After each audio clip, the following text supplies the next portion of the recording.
welcome to the animation corner. I almost said zone. That's I was thinking, Chris, I'm still used to us doing the other podcasts. So I'm still kind of digging in the zone format, but welcome everyone. This is the animation corner with your host, Felled Up Smash and Socks on Sideways.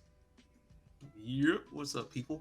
And for this segment of our content, our award-winning reviews, we're going to actually talk about mostly anime and cartoons in this segment. For example, we were initially going to stick with anime, but then I was thinking, what if they put out like Castlevania? I feel like that's something worth reviewing, right? Oh yeah, for sure. I actually need to finish that at some point. You still haven't finished season 2, right? Yeah, I haven't finished season 2. Yeah. So also, do you count that as anime or manga? Or just American cartoon? I count it as an anime, and you know what? I'm gonna ruffle some feathers. I count Avatar as anime too. Oh, 100%. 100%. I feel like I was going to ask you that because I wanted to get that out of the way so people already know how we do things. Avatar is definitely a cartoon. Cartoon or anime? Yeah. But I was asking about the Castlevania because the guy said he wanted to do a Berserk show. I was just wondering how that would look. He's like, is it anime if it's Japanese person, or is it a certain art style? And then what's that art style look like? I want to say it's the art style, like not for all of them, but with most anime, it's like less. I want to say like characters like circular, like for example, if you were to compare The Simpsons, their design, to Naruto with their design, it's a lot more sharper in anime. Not all of them, but like the character designs are more sharper and more, I'm not gonna say human-like, but it's a bit closer than say The Simpsons. Like with The Simpsons, or a lot of American animation, it's more circular with the character designs and more simplistic, which isn't bad. I'm not gonna say it's bad. But then let me hit you with the hardest question: is Kappa Mikey an anime Oh, or a cartoon? 100%. Cat Mikey's anime. I don't care what anyone says. Kappa Mikey is the fusion of anime and American cartoons. It's the ultimate anime by that standard. Because as you were saying that, I was thinking, well then, how do we see Kappa Mikey since it's really angular? Now that you brought it up, I really want to rewatch Kappa Mikey because that show was good. Yeah, but so that's not what we're talking about today. We're not talking about our general impressions of cartoons and animes, which I feel like we should talk about it eventually, but not this episode. No, we're talking about the hottest shit out there on Netflix, because honestly, most Netflix is garbage, but not this show. What show are we talking about, Chris? This time, we're going to talk about season 2 of Aggretsuko. So, starting thoughts. Or, sorry, not thoughts. Impressions. What do you think of the show? Well, first off, I just want to say, if you aren't informed of Aggretsuko, why are you listening to a review of the second season? Watch the series, for real. Then afterwards, watch our first review of the first season. Then come back to this. Because we did review the first season. Did we? Yeah. We reviewed the first season. We also reviewed, what show was it? SAO. Oh, Spec Ops. Yeah, the Spec Ops show. And Love is War. That was nice. That was a nice one. That was good. Oh, and the children one. Yeah, and Promise Neverland. Yeah. Go and watch. Well, not watch. Listen. It's on iTunes and Spotify. It's or listen to us. Go about it. Damn, I forgot the title of that entirely of the other podcast. So I'll get my impressions first. I didn't like season 2 as much as season 1.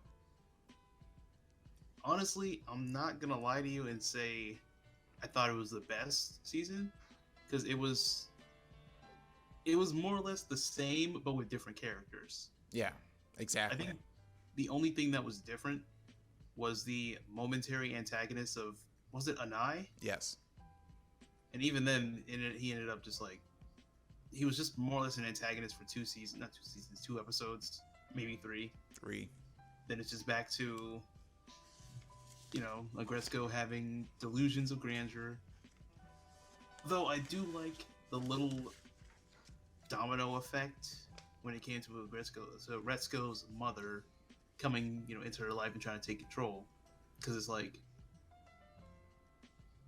if her mother did not come up and try to get her to marry someone, she wouldn't have went to get her license.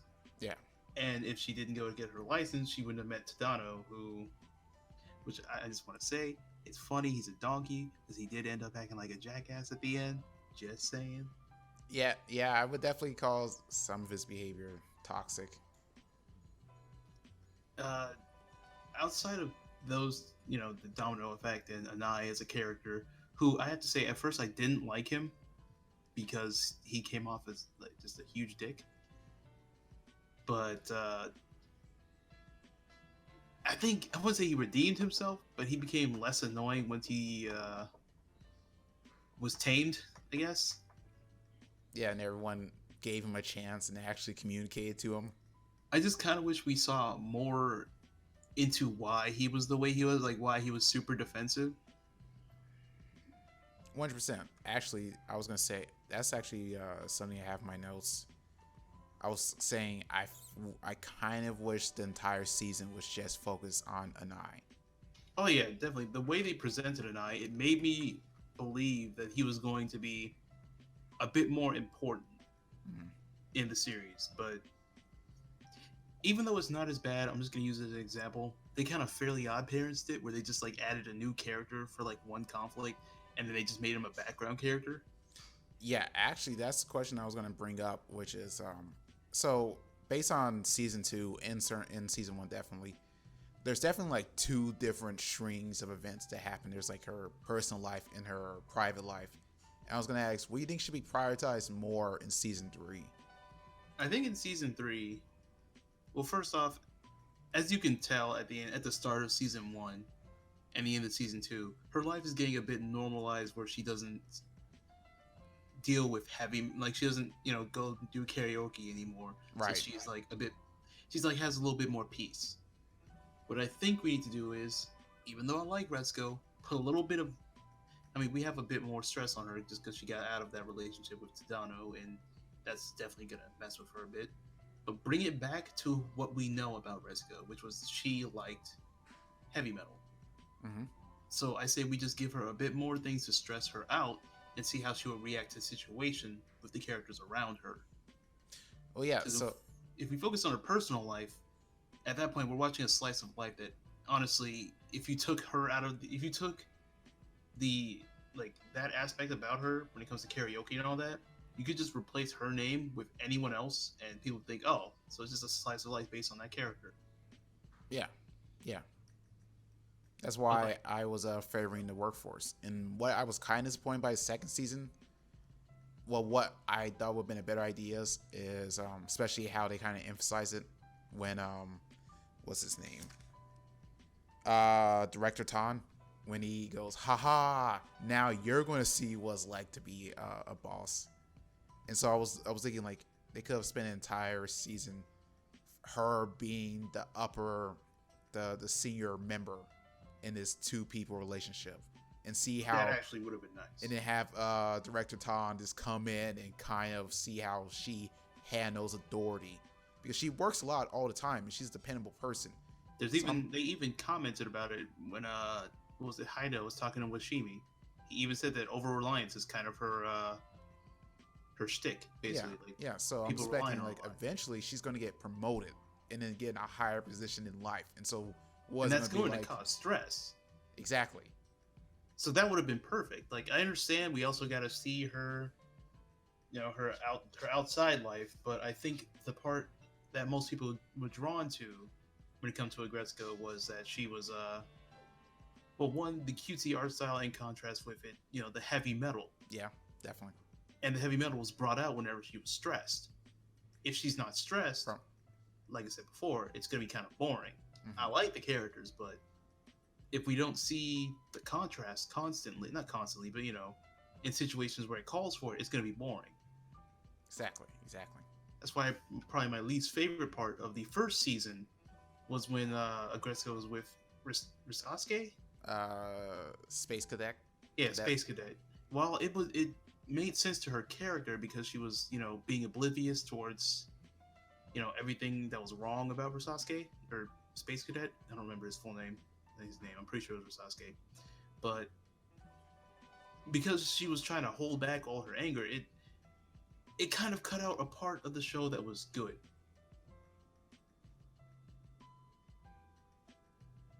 Yeah. Yeah. But I think that was kind of the point of the first season, and that's because she was kind of by ignoring the bad parts of the relationship, she was also doing herself, and that's kind of the growth that happens at the end of season one, and kind of make it make sense. And it gives director Tom some room to be sympathetic as you see, oh, he can also be a mentoring figure, not just a True. dick. That's probably the best part. That's probably actually that was my favorite part to come out of that entire situation. And they do it again in the second season, which I But also really liked. no, I didn't like it this time. What were your thoughts on that one, on Tone trying to mentor Retsuko? I just, well, as you mentioned, it's just more of season one because I was like, wait a second, this happened the exact same way in season one. Why is she doing the exact same thing? And then director Tan pretty much gave her almost the exact same speech. He just changed it to like, that's not who you are, rather than slaying. That's true. I think I wasn't thinking of it that way. Honestly, I was thinking of a bit more simplistic thing where I'm thinking, even though there's character development, the series, despite being about anthropomorphic animals, it's a bit more realistic. Mm-hmm. And because it's realistic, or it attempts to be realistic, whenever Retsuko is feeling higher than she should be, not higher than she should be, but like feeling down, or just in a way that's just like really messing with her, Tone's surprisingly the one to keep her level. Yeah, I mean, yeah, So I can agree on that point. I think it would have been better if it was about something different. Yeah, or have her address her mom instead, because her mom is her mom is somewhat the antagonist, over the Oh, for overarching sure. antagonist. So have that as why he comes in and mentor her, because it would have been this exact same thing. Her mom is pushing this idea on her that she isn't ready to commit to yet. I think one of the main issues is that they aren't really dealing with Retsuko's ability, or I guess trait, of being a pushover. Mm-hmm. Like they're kind of, in a way, just letting her. They're acting as though she's moving past being a pushover, but first season she got treated, however Risasuke wanted to treat her, and even then he wasn't. He was indifferent. He was just a space cadet, out of the pocket prince, whatever they call him. But this season it was the same way with Tadano. She just went with the flow. I think that's probably one of the big issues with season two. I know, like I said, it's realistic. People, unless there's a huge change, they'll stay the same way they are. But I, I would think after the issue with Sasuke, with the issue with Anai, though she did kind of stick up for herself a little bit with Anai, Mm-hmm. but not enough. With her mother, with Washimi and Gori getting into, just splitting apart, and just with Tone and her job in general, you'd think she would learn to get a little bit more of a backbone. But instead, especially with Tadano, she just goes with the flow because she sees it as a doormat, basically. I don't know what's going on, why I'm blanking out as often, but sorry. They just see her as a doormat, and I feel like they could give her more of a backbone, and we see her grow and, start to defend herself in a way that's obviously still professional and would still work in a professional environment. Yeah. But unfortunately, that doesn't seem to be the case. If they do have a season 3, which I hope they do, I I feel like she's probably going to be the same, maybe a little bit less. I mean, a little bit different after a superstar like Tadano ends up, giving up. Well, not giving up. They end up splitting apart. Either way, I just want to say I'm not done. I just want to say this one thing. Can my boy Haida please go with Retsuko? That's what I was saying. Right. I want, you know how hard I had to hold in my chest as you were talking. I was saying we have to get Haida some respect here. Like, Haida is the Krillin of this show. He deserves all the respect. I was talking to a coworker about this, and I got 2 coworkers that I got to watch the show, and they liked it, and they said their favorites was Haida. Mm-hmm. Also the protein guy. I like him. He needs some more screen time. Protein. Yeah, they need to bring that stuff. I just want to see her. And okay. I want to hold that thought for a second, but yeah, Haida is definitely the boy. Haida, you gotta respect him. Probably my favorite moment with him is obviously something they did before, but when he found out that Tadano, well, 2 moments actually. When he found out that Tadano was with Retsuko, Mm-hmm. I don't know if that was prior actually, but what's her name? The Fennec Fox. Fenico. Why am I so dumb? Fenico. No, I had to look it up. And just describe the entire thing where he got drunk, slipped, broke his back, and was out. And she's just like, "You're not gonna do that, are you?" He's like, "Oh no, I did that before I called." That was probably one of my favorite moments. Then right when he said, when he found out, he said he was gonna punch Tadano, and he's just like, he meets Tadano and instead just gets his autograph. Yep. Mm-hmm. I like Haida as a character because I think he's probably one of the most in-depth characters. Like you see a lot about him. I definitely think there could be more given to him in Finico too. Those 2, I feel like, need more time to actually be characters. And you can honestly see, I'm just gonna go back to Retsuko being with Haida. You can see that they share a lot in common. Like based on his gear, whenever he's out of work, you can tell that Haida likes punk rock. Yeah. And he knows she sings, so he's not against it. Yeah, he knows she sings, so he has no issue with it. And he plays music, so I mean, they season 3 idea, they form a band. Oh man, that'd be sweet. You can have Fenico just spread the news, via the internet, because she's good like that. Yeah, so actually that's another thing. Well, I know. Let me preface this, guys. I love this season. I still enjoyed it. It made me laugh out loud a couple times. I'm just pointing out what I think are issues here. I think sometimes they overdid the gags, because there was one. It was where is it? Episode 7, when they go on the road trip. I feel like that entire episode should have been played seriously. Yeah. Like when you find out, spoiler alert, ostrich lady who is Mrs. Washimi. When you find out she was married and never told her best friend, and it's kind of play like, what? Oh my god! And you have the comedy music in the background, or arguing with each other. And it should have been serious. Exactly. This is a lot more serious, and considering it had ramifications. You didn't tell your best friend. You think you would have told them. Yeah.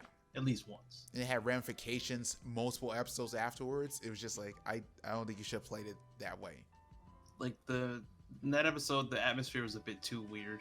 Yeah, definitely. I feel like also there should have been some type of conversation between the 3 friends. Retsuko, Washimi, Gori, revolving around a bit more of a conversation around Retsuko going with Tadano. Because in an earlier episode, I think it was, I want to say 18, which is episode 8 of the 2nd season. Gori and Washimi, they complimented him in a way that showed that I don't know if they were interested. But they were obviously saying he was like cute, Yeah. but it's like that didn't really matter too much. I guess you would have thought they would have said something about it a bit more than they did, you know. But once again, Hyde is the boy, and he ended up. What did he do again? He just like Chop it the was in the guy. final episode. He got them together to help her take him to the karaoke bar. Like, give Captain Overbite a chance. Well, Underbite a chance, please. Wait, what? Okay. Once again, go back about 15 seconds. Did I get cut out again? Yes. God dang it! I don't know what's going on. You said, what did he do? I said, what did he do? The final episode, which was he helped get them to the karaoke bar to get Tadano to see if he'd be willing to accept Retsuko's ideal life. Yeah. Which he ended up not doing. But the fact that Haida even did it, and it seemed like he did it for Retsuko's sake, not because he thinks, oh, this means I can have a chance, you know? Yes. Which I like that as a character. Haida, you can see that he actually wants Retsuko happy, instead of I just want to be with Retsuko. Like a lot of his response, like his reactions, just it seems like it could be one of the common statements that people use, like I just don't want him being with so and so because he's going to use her, and then when she's washed up, toss her out. Which he said, not those words verbatim, but he did say it. But his action shows that he actually really cares about Retsuko. Yeah.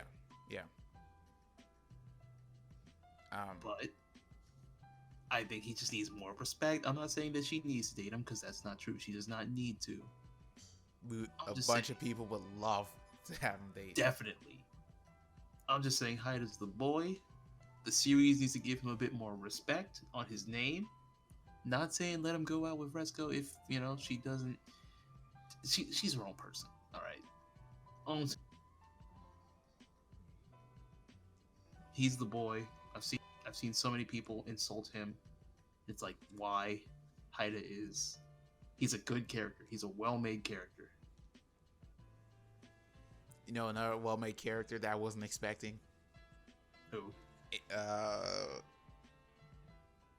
Kabai, the hippo. Kabai, yes. Oh yeah, for sure. Ooh, that caught me off guard because at first I wrote in the notes like, what was the point of that? In episode 4, when that random fox guy disappears, he's like, Habai is an actual mother, and she works here, talks a lot, and then she goes home and take care of her children.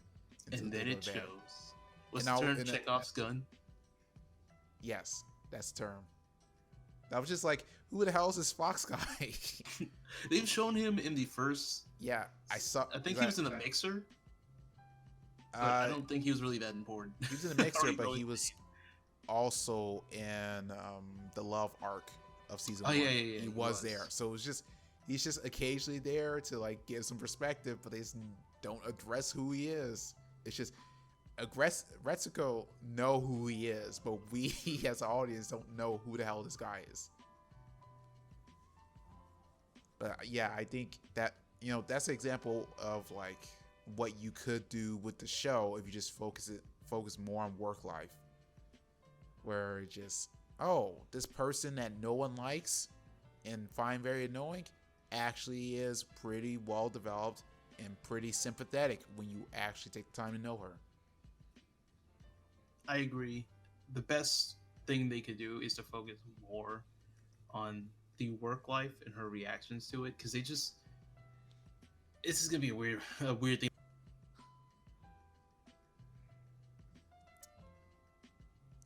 Okay, perfect. They have more characters. Hold on. All right. It's a weird thing. What? No, I'm not gonna do it. It's something to tack on. They have more characters that they can use. It's not weird. I didn't mean that. I didn't mean that. They have more characters that they can use throughout her work than she does at home, because from what we know of her, they don't have too many.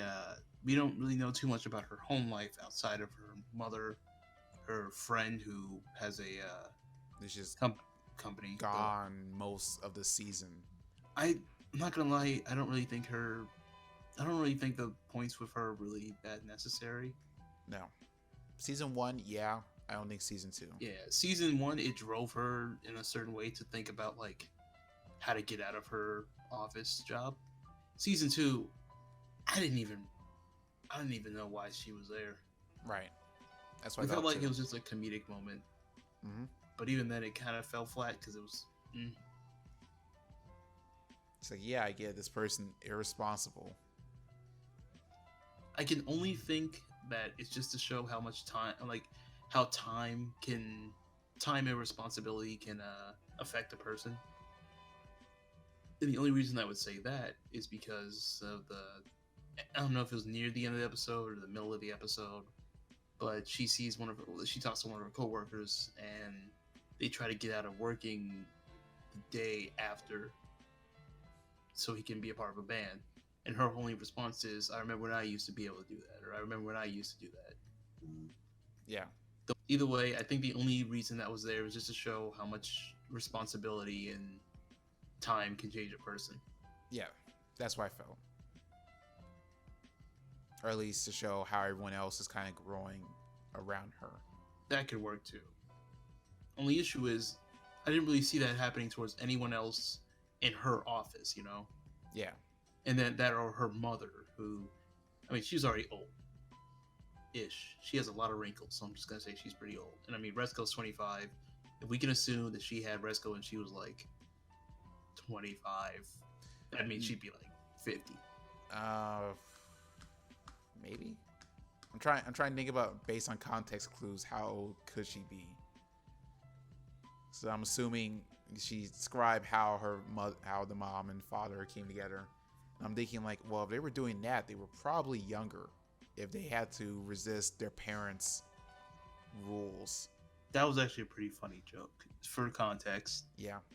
as Retzko was trying to go against her mother, trying to set up marriage, arranged marriages, she spoke to her mother about it, and her mother revealed that she went against her parents for an arranged marriage, which was funny. I liked it because she just couldn't see how hypocritical it is. They called it out later, which not later, but they called it out during the opening intro, Mm-hmm. which I feel like it would have been a better joke if they didn't call it out, because that just felt like a Big Bang Theory joke where it's just like they say the joke and then someone just like brings it to the attention, you know? Well, give a reason for her to go into her not screamo, or heavy metal mode. That's true. That's pretty true. I can't really. Yeah, and with the context of how that worked, it probably wouldn't be any other way for that to happen for the intro.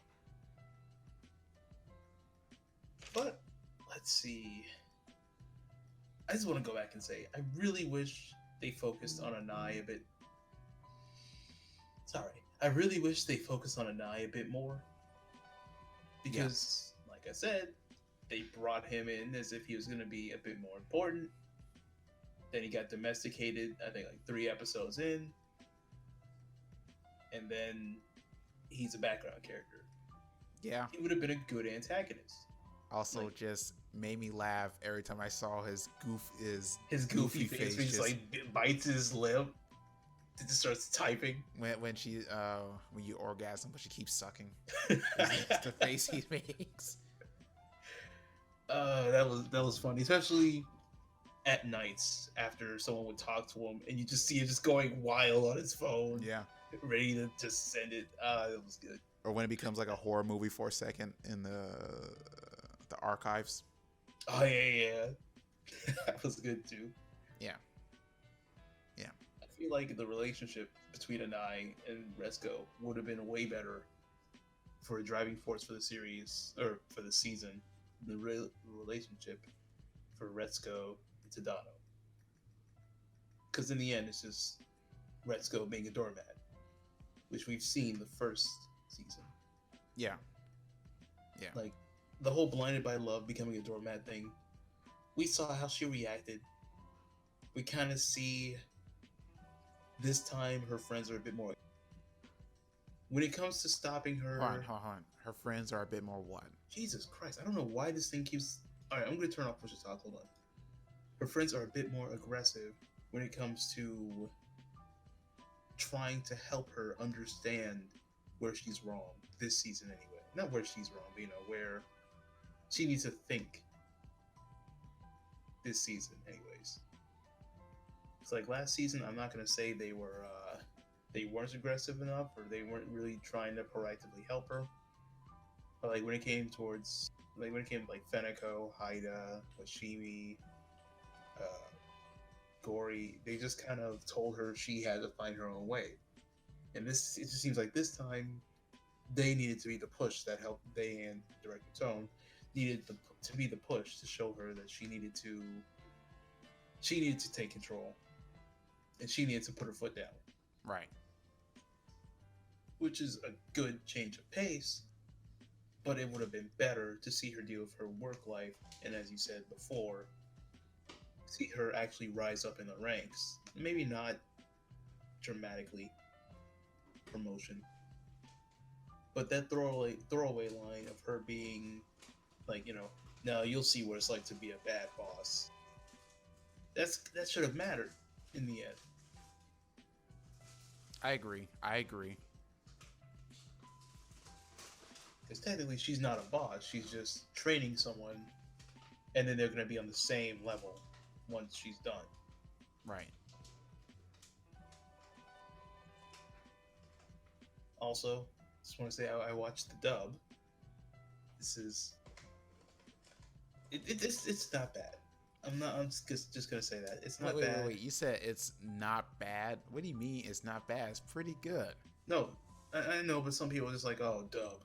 I just want to say it's not bad. There were some weird moments, but I actually like the weird moments. Example being Feneko's laugh. It's just monotone and it's a fitting laugh. It's just ha ha ha ha ha. Like you see that and you're like, all right, that's the type of laugh I'd see. Right. A type of laugh I'd expect. And then there was like Director Tone's kids. I liked it, but I found it pretty weird. That like they were voiced by the voice of Director Tone. Yeah, and his mom is also voiced like him. Like that's just kind of strange. I don't know. The Hippo person is kind of just like the wife. They all sound very similar too. I think they were also voiced by the same person, which is whatever. It was a good show. It's a good show. Yeah. Also, animation value definitely went up. For sure. They did. I'm telling you, after they got critical acclaim, Netflix said, "Yo, put all of our money into that, or most of our money into that. We know what people like. I know for sure they're gonna make a third season." Yeah. No, definitely. I was talking to my coworker about it. That show's gonna get a third season. It did so well. I don't know. I'm pretty sure Sanrio actually has like comics for Aggretsuko, and it has like 100 comics, 100 chapters, whatever. They can start pulling some stuff from that. I don't know how good it is. Maybe I'll read it sometime, or we can review that. I don't know. See, I didn't know it had a manga. I just thought it was just straight up made anime, just nothing else I'll to look it up, but I'm pretty sure it was like called the 100.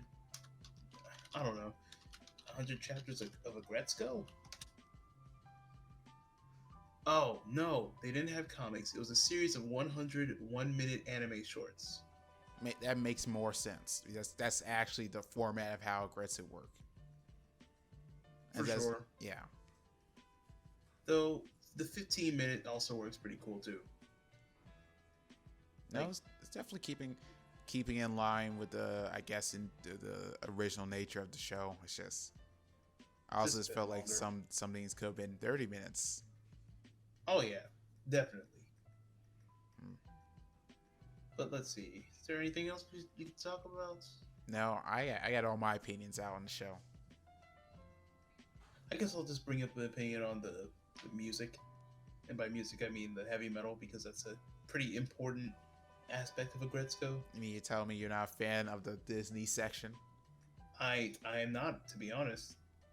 or when they made the noodles and I they had actually did like Anai's song. yes, yeah. I actually did like it. That was pretty. It wasn't expected, but I found it kind of not cool. But I was like, you know what? I like it. I can get jiggy with it. Well, yeah, I mean, both songs, both the Disney and the Tech song, actually lines up with the previous season because you had the rap battle that happened, and then when I watched the Space Cadet section, that also had a Disney section. Just want to say, yeah, right. I remember, and she was like singing about getting married to him. Yeah, and Barf being the girl who barfed. I do want to say one last thing before I go. Please, for the love of God, give my guy Haida some respect. This man does not deserve to live in constant pain. Nah, you need to stop kicking cans. Yeah, that and honestly, while he's a good character, he is in his own way kind of a pushover. Oh, because he's too roundabout with his own emotions, you know. exactly. But that's why it works. I think that's what they need to flesh out more. Give him some more, like, give him a dedicated episode. Yeah. Maybe with him and Finico, because Finico is not really a character, in my opinion. She's just kind of there. I would say she's really just there for a comedic moment or so. Yeah. Especially if it's internet related. And that kind of sucks because the way they present her, that's like her closest friend at the office. So hopefully we could see some more about Finico. So yeah, you have episodes dedicated to both of them, where Finico's probably gonna be still more the comedic character, unless we find out something very serious about her. But I don't know. I don't know how I feel about her having a serious moment. The way they spoke about her, like when I think it was in the first episode about her home life, it seems like it would be the same as Retsuko, which in the end may not mean too much. Mm-hmm. Hopefully she was just lying about it, but still, you know, it'd be great to see those two have some more dedicated time. Heck, I'd like to see more time with all the characters. Even Anai, Gory, Tone, Washimi. Don't really care much about the CEO of the company because he's whatever. The dynamic that really works with him is Washimi and the CEO. Yeah. Like outside of that, he's kind of boring. But the people in the accounting firm and Washimi and Gory, I'd like to see more about them, hear more about them. But yeah, I think that's just about it when it comes to review. You got anything else to say? No. Great season, still great. Yeah. What would you give it if you had to rate it? How are we doing numbers or stars or letters? That it changes how I feel about it. I give it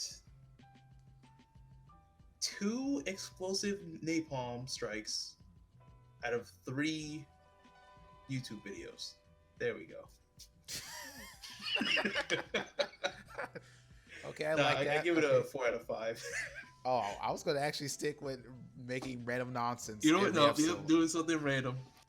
3 Shrek symbols out of a donkey. Okay, yeah, I'll give it about 3 Shrek symbols out of a donkey.